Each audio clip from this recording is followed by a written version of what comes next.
Again, this is Monicah Kariuki. You are on Echo FM, and today I have Dr. Bonny Khalwale.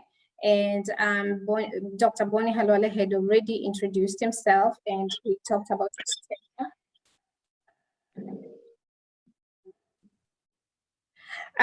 Dr. Khalwale, if we can just continue from where we left. Yeah. There's a lot that we need to talk about, everything that's going on in Kenya. And we know you as a person that, is very vocal. You say what is on your mind. So we probably have never been able to get a good direction or feedback from probably most of the politicians on what is going on, especially with the Chinese problem that we have in Kenya.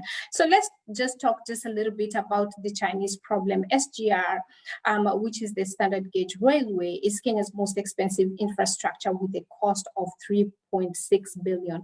And transportation has actually become more expensive. It is not cheap as it was expected it would be.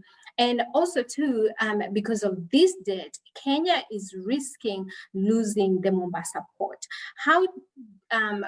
What do you know that the government, or whatever plan that the government has in paying back this debt so that Kenya does not lose the Mombasa port? Or even if it's just the Mombasa port, is there anything else that Kenya is risking to lose if they are not able to pay the debt? The announcement of the intention of the government to engage in the construction of the standard gauge rail line was very exciting because it made a lot of economic sense. Unfortunately, this has not become a white elephant because of the project by itself per se, but it is because of the political interests that then came into play and resulted into variation of the original plan of the standard gauge rail line.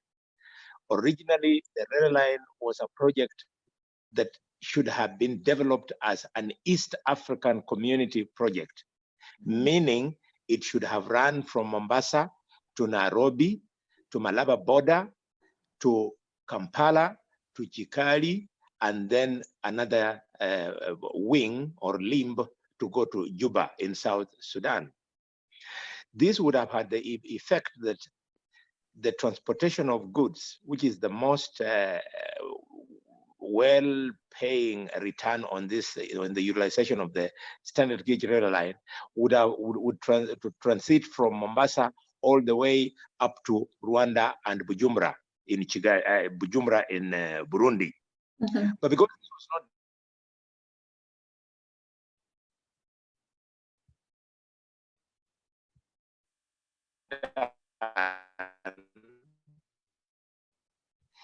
it's going to remain exactly, my God, it's going off. I don't know what's happening. Can you hear me? Yes, I can hear you.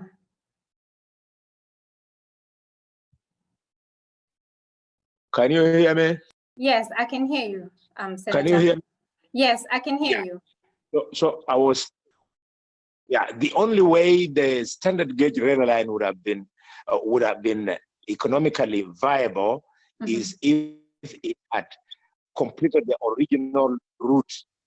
This has not been done. It has ended up somewhere in Naivasha. So we are going to have problems of making money from the standard gauge rail line, and obviously because of that, we will use other sectors of the economy to raise money to pay for the debt. So we don't think it's still too late. It is not too late yet. We can still go back to the original plan, develop it as an East African community project, and indeed it would pay for itself. Okay, all right. So you can hear me, right? Yeah. Okay, all right. So you have been very vocal about Jack Ma's donation. Yeah. So can you tell us, there's sometimes in diaspora, we actually miss out on news or information. So can you just tell us what happened to Jack Ma's donations? One of the reasons why I am very believable in Kenya, because all along, from all those many years that I've been in charge of public accounts, I approach the public with facts. Yes. So on this particular case of COVID, what I'm about to say is what is now in the public domain, arising from the reporting from the media. And we are being told here in Kenya that upon arrival, the consignment of Jack Ma, or part of it was diverted to Tanzania. And from Tanzania, it was brought back to individual companies, and these companies sold the product to the Kenya Medical Supplies Agency. That is the long and short of that corruption scandal. So details are such that some of the companies that benefited from this illegal trade are connected to political players, some of them being right at the very top. And what is more, those companies, even as they got those tenders, they were not going through the procurement law. The procurement law imagines that, contemplates that every entity that being procured must be done competitively. This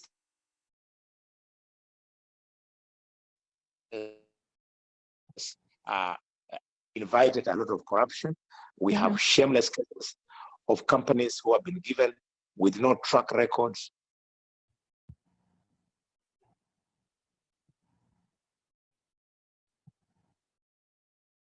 In delays. Yes. Okay. Yes. All right. So during a pandemic, are we supposed, because bureaucracy in Kenya sometimes can take a really long time, and during a pandemic, is that not where the government is supposed to make procurement easier, so that if it's PPEs, testing kits, so they can be available? But I've heard that people are still having problems to to secure or to be able to even bring in PPEs or testing kits. Then what you're saying is speaking to the efficiency of doing government business.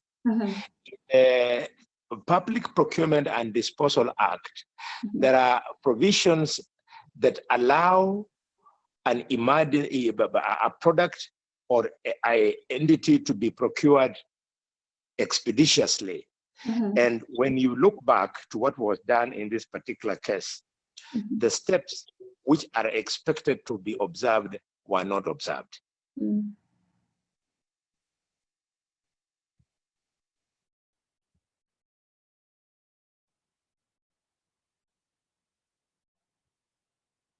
Yes. Wow. Okay. So if we can just talk about KEMSA, the CEO, John Mwangi, was suspended, but as Kenyan people, they're used to seeing, CEOs, or what we call the big fish, either suspended or, sometimes, just reshuffled. Is this a way of sometimes the government just covering up to show the public that they're doing something about it?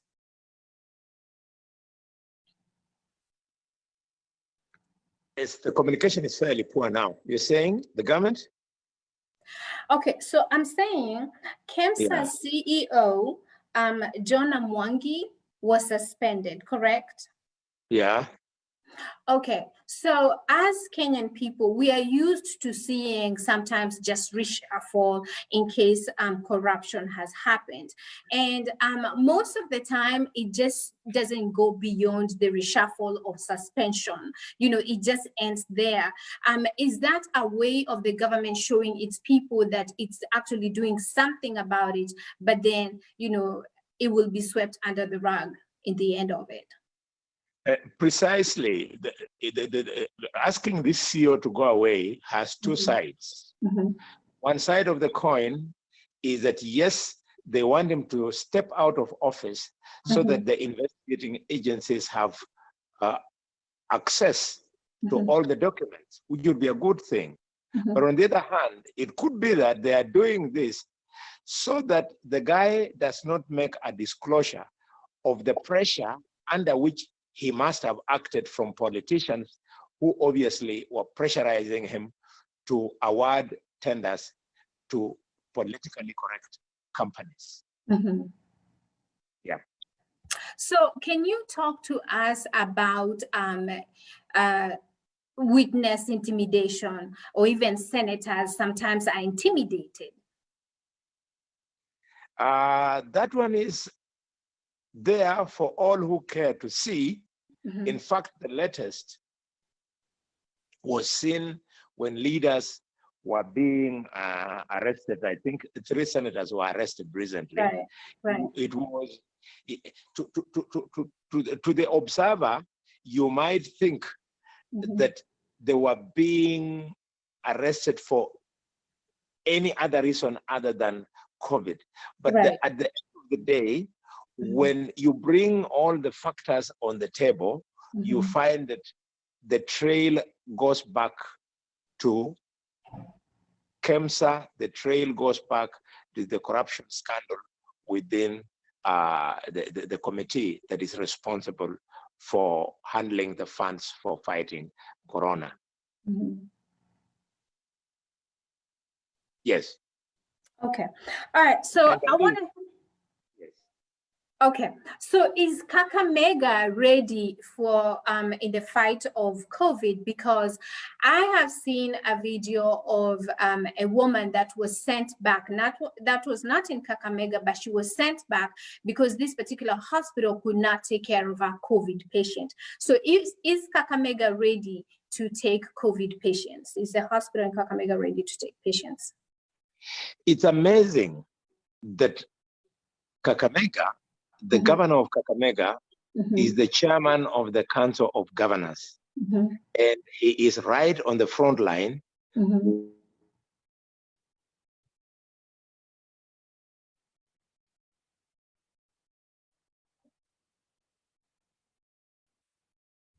think I lost with you. the national government in addressing now, and with due respect to him, the Kagwe came calling a few days ago. And when he came, because the governor does not have specialized beds for fighting Corona in the hospital, he picked beds, 2 beds from the intensive care unit and took them to that little room. And after the minister went away, the governor took back the ICU bed because he wanted to hoodwink the minister. As a result of this, and because of more, which includes mishandling of the 377 million shillings that his county has handled during this period, the chief officer responsible for health has actually tendered in his resignation yesterday. So Kakamega is not prepared. I have an actual case, an actual patient who, by the way,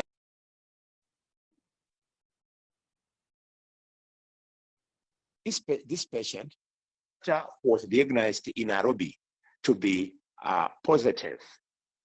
So he was admitted in Nairobi, and because the wife was up country and had contacted the husband who was now under admission, she ran to the general hospital here in Kakamega to be tested. And she was told they did not have reagents. So the hospital is not only unable to take care of patients, but they can't even test the patients. Yeah, that's how bad it is. So in Nakuru, I actually talked to a driver, and this driver, he said that they are required to have a certificate that they are clear, they're in the clear, they do not have COVID. And so this driver, he went to JPS because they do not have testing kits at JPS. He was made to pay 7,000 shillings so that he can get a fake certificate. Isn't that the government just putting everybody at risk? I cannot speak to the case you have specified, because I believe that in Kenya, doctors are still very professional. So if anybody has been able to get a fake clearance certificate, then it did not come from an authentic doctor of medicine. I'm a doctor myself. I know that in Kenya, where we are at the moment, doctors, the corruption has not affected medical practitioners. But what happens is that some paramedics, not medics themselves, paramedics who have got access to documents can be able to get a form and be able to forge a certificate which they can then sell out. It is not the action of the doctors. Yeah. Okay. All right. Fair enough. So let's talk about, you have talked about how Kenyatta's acquired 500,000 acres of land. Do you want to talk about that? That is a very old case. It's a very old case, which is not a secret. In fact, those of us who are against the so-called the Building Bridges initiative, we are against it because we have been around long enough. And we know that all that they are trying to address is already there in very good reports, which are on the shelves, up to and including, there is a report called the Ndungu Land Commission report. It addresses all the parcels of land in the country which have been acquired by politicians and connected people unfairly. In fact, there's a document called unjustifiable wealth. This document is there. They can use it. 2, we have the Truth and Reconciliation Commission. It is called the TJRC report. It is there. It can be used. We have, on the issue of the challenges of conducting elections, which BBI is pretending is addressing, we already have a comprehensive report, the so-called the curricula report that addresses this. And then finally, on the issue of the violence that BBI is pretending that it wants to address because it arises from elections, we already have the report by Justice Waki that he wrote after extensive works following the post-election violence of 2007, 2008. So BBI, what they're attempting to address has already been addressed in a more comprehensive, a more professional way by other bodies that I've spoken to. Yeah. Okay, so in your opinion, we do not need a referendum? The referendum, those of us who are skeptical, we are saying give them the benefit of doubt. And therefore, we want to see the referendum question. The referendum question, if we give them benefit of doubt, will then inform us whether indeed what they are looking for requires a referendum.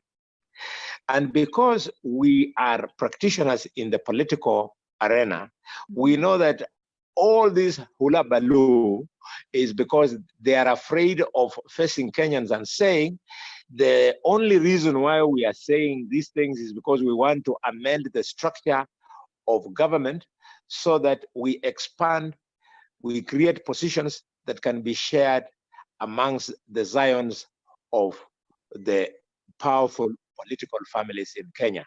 The political families in Kenya are known. They are not a secret.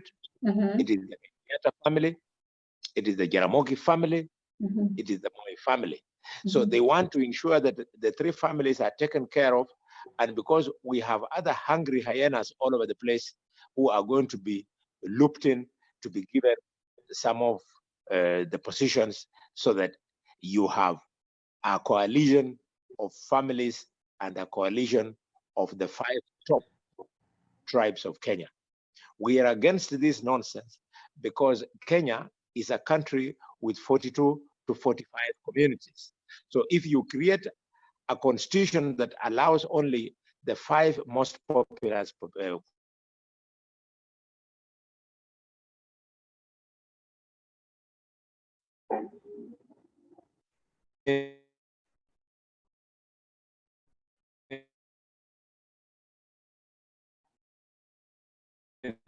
to have a chance. Sorry, can you still hear me? Yeah, I can hear you.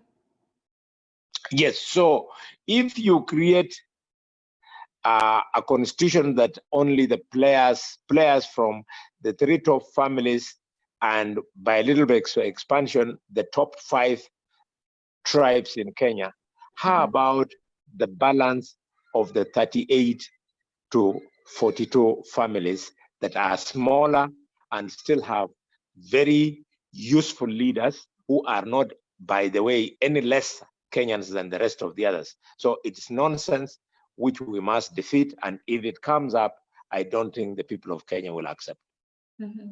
Okay, so I actually needed to ask you about BPI because I need to talk about the next general election. So you can hear me, Senator, right? Yes, very well. Okay, so let's talk about the next general election. So previously, you were for Kenya, and you are all in support of Honorable Raila, and then you decided to switch parties, and now you're Jubilee. You're supporting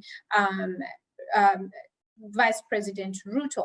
So my question to you is, while you were in Ford Kenya, you told Kenyans that to elect Honorable Raila, and now you change your mind. You're telling Kenyans to elect Vice President Ruto. How can you make a case for somebody that while you are not supporting, you tore him down and you told people why he should not be elected? How do you change the narrative?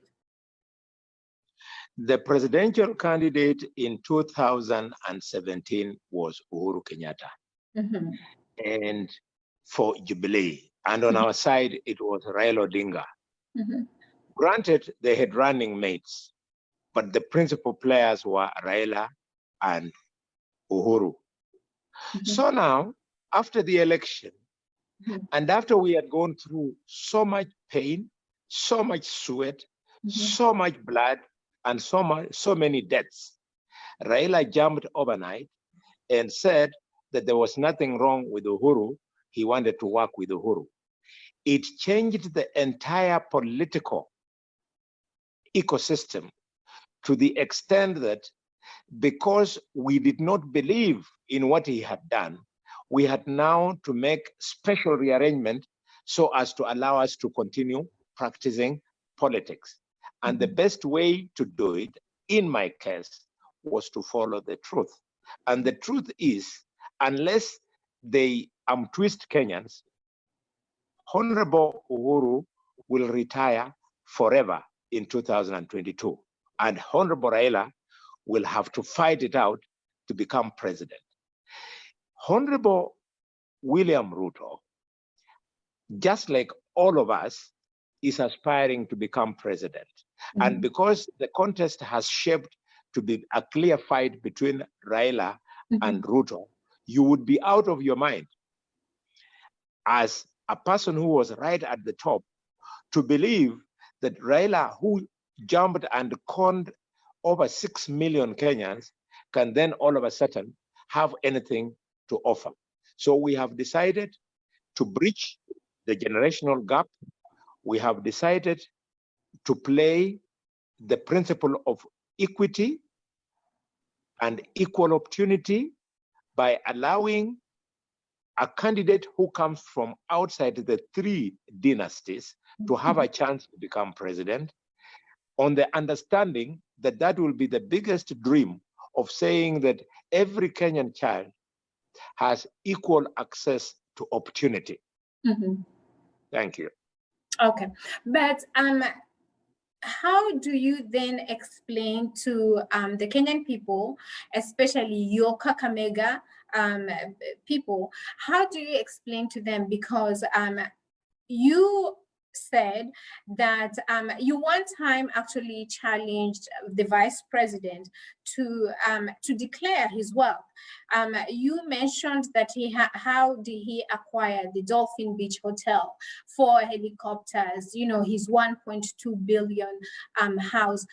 Also too, this is a person that has in so many scandals, you know, his name appears.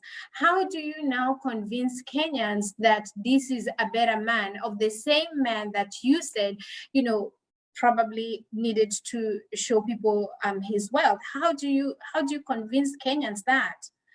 Did he show you his wealth to where you now started to believe him? What happened?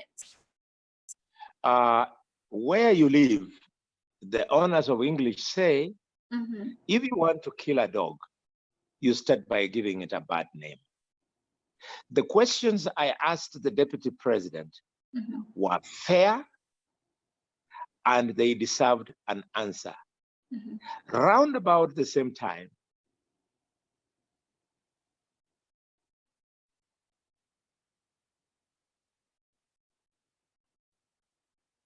the push was, are you still with me? Yes, I am. Yes, and the push was that leading politicians should present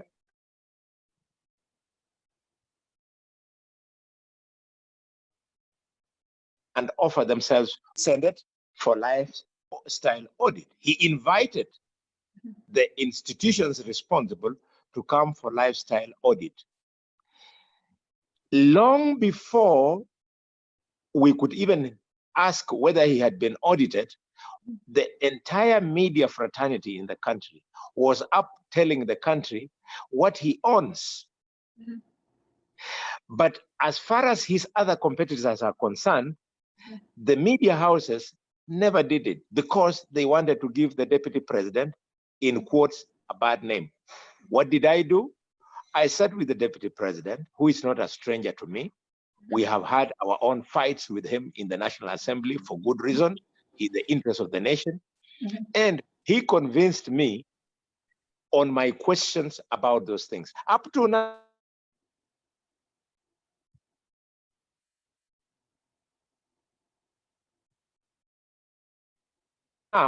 no invitation that I give the deputy president to answer those questions. The place to answer the questions is in Parliament. And parliamentarians, especially those ones who are anti the deputy president, I have waited to see them, because they are allowed by the law to invite the deputy president so that the deputy president can speak to those questions. They have not. If they do, even tomorrow, the deputy president will tell them what he has told me and they will be satisfied. Because, by the way, there is nothing wrong in somebody from a poor background becoming rich. If you were to come to Malinya, for example, where I was born, the heart in which I was born was the heart of a Changa brewer. But I have grown on, I live in a palatial home in Malinya. Things change for hardworking people. But in Kenya, when you are the son of a rich man, any wealth that you have is your father's property, so it is justifiable. But if you are the son of a poor person, it is assumed that the only way you could have made the money is through theft. That is a lie.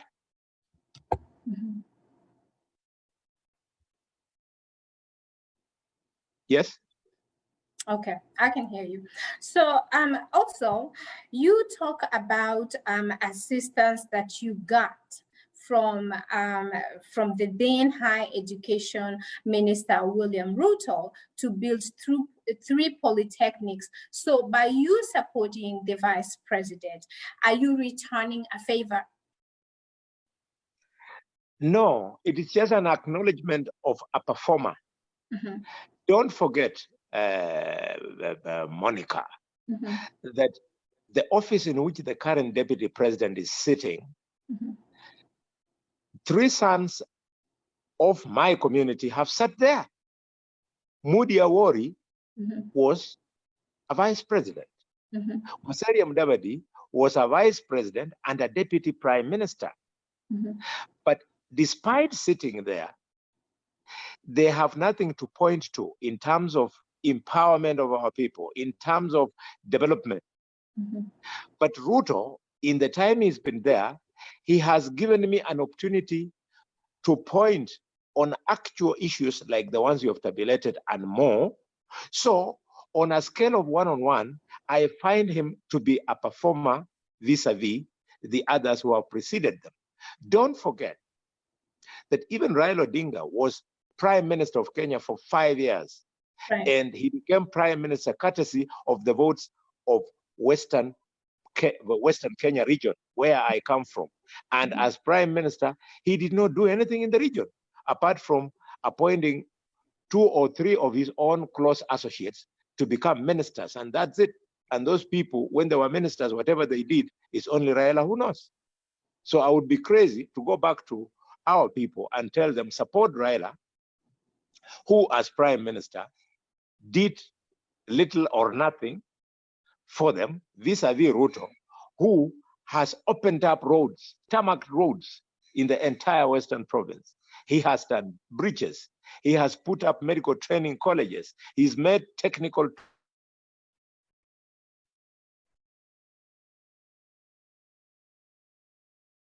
training institutions. He has given that to our, what is this now? Hey, it has gone away. You've run away from the... No, I can hear you. Oh, you can hear me? Yes, I can hear you. Oh, very good. So the question you ask me quickly is, these things you are saying, did you know them when you were supporting Raila? It is because the race was between Raila and Uhuru. So between Uhuru and Raila, to me, in 2017, Raila was a better option. But a choice between Raila and Ruto now, Ruto is a far much better option than Raila. So the sins of Uhuru should not visit the deputy president. And because the deputy president doesn't have the sins of Uhuru, that's why he's a better choice for me than when it was Uhuru versus Raila. Okay, so if you're talking about the sins of Uhuru, the sins of Raila. So right now then, is Kenya faced with a decision of electing between the two evils, like who's the better evil?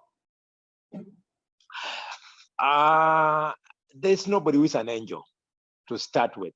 Sure. Even you and I, if one was to open our closets, there are definitely things that are not very angelic, so to speak. So nobody's an angel. That's why you guys say, where do you say, better the devil you know than the angel you don't. Yeah, don't right. Know. Yeah. Okay. All right. So the reason why I say that, okay, there's nobody that is an angel. Nobody is perfect. We know that, and we expect that. We expect imperfection from everybody. But what is more burdening to the people of Kenya, or what one of the scandals that the vice president has been accused of, that is more damaging to me and probably to other Kenyans, is his ICC court, that ICC abandoned the case.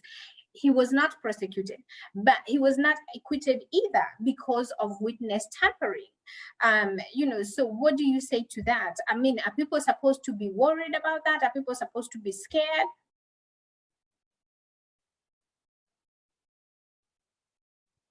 Hello?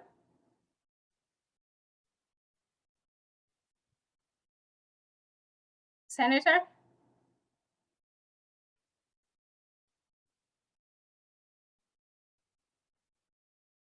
Uh-oh, we lost Senator.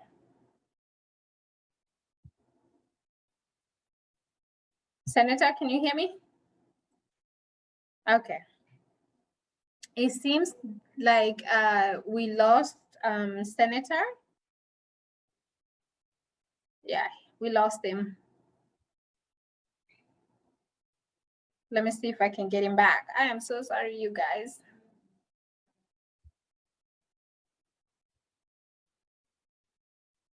He logged out.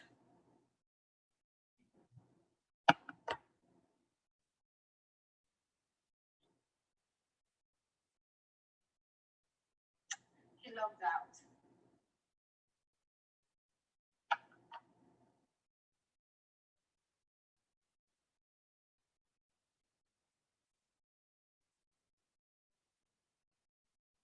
Let me get him back, you guys.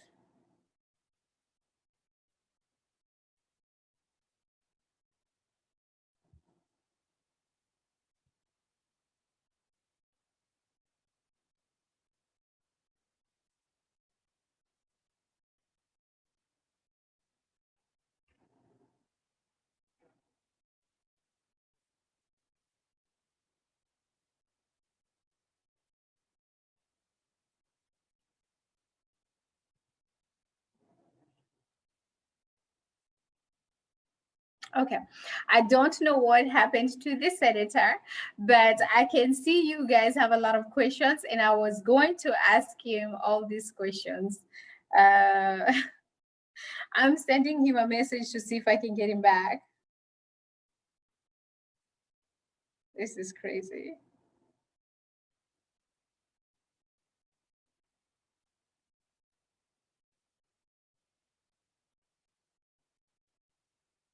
Let me call him. You stand by, guys.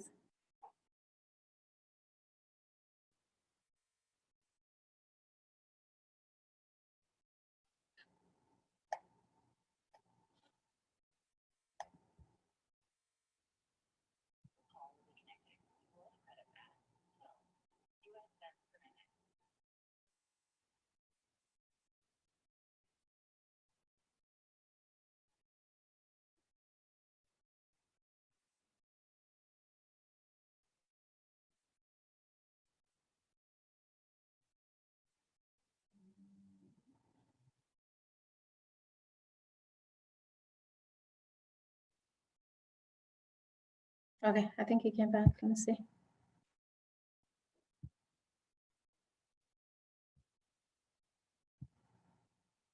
No, it's not him.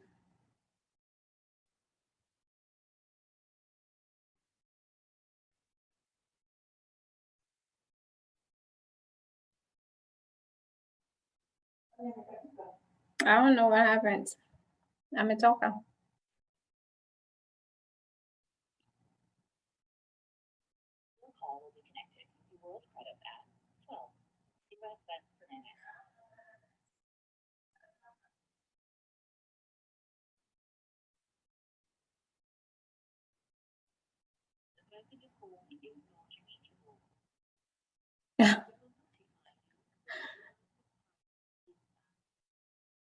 This is ridiculous. Hachikuisimu.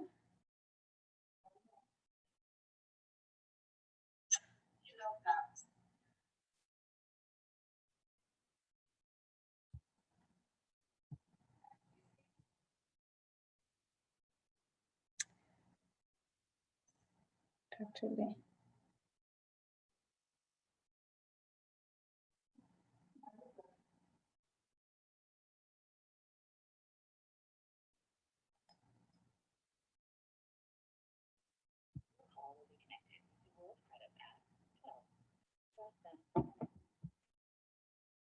You guys, I have lost Senator. He is not on my Zoom. So I guess we may have to just like wrap it up.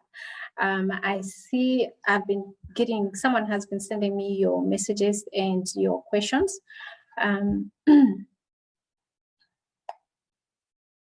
So I think I will just see if I can get him back. And his phone is not even ringing, so I don't know what happens to him. I apologize. I am so sorry. I'm so sorry. I will just finish it, and then we will see you again next time.